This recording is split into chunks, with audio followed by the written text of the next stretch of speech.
Hi అండి, నేనైతే natural gas mini December and January futures రెండిట్లో కూడా బై సైడ్ తీసుకున్నాను. 11th నవంబర్ రోజు ఎంట్రీ అనేది తీసుకున్నాను.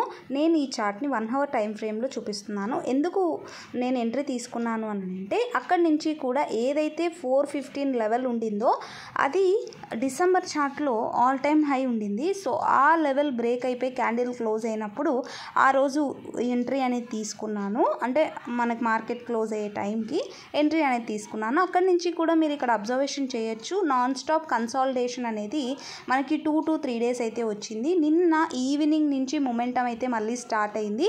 దీంట్లో మొమెంటం ఎప్పుడు వస్తుందంటే, మనకి వింటర్ సీజన్లో దీని మీద డిమాండ్ ఉన్నప్పుడు మంచి మొమెంటం వస్తుంది. ఇప్పుడు US side winter season start అయింది కాబట్టి మంచి మొమెంటం అండ్ ర్యాలీ అయితే న్యాచురల్ గ్యాస్లో మనం అబ్జర్వేషన్ చేస్తున్నాం. అలానే గోల్డ్ పెటల్లో కూడా ఉంది, సిల్వర్లో కూడా ఉంది, గోల్డ్లో సిల్వర్లో అన్నిట్లో మొమెంటం అనేది ఇప్పుడు వస్తూ ఉంది. సో అలా నేను ఎంట్రీ అనేది తీసుకున్నాను. నా స్టాప్ లాస్ 413 దగ్గర ప్లేస్ చేసుకున్నాను అండ్ టార్గెట్ వచ్చేసి 434 ఉండింది. బట్ 432 దగ్గర నేను టార్గెట్ని బుక్ చేసేసుకున్నాను. బికాజ్ నిన్న 11% ఇంక్రీజ్ అయింది కాబట్టి.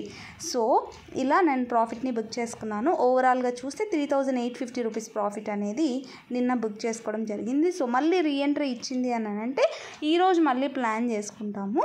So thank you so much for watching my video till the end.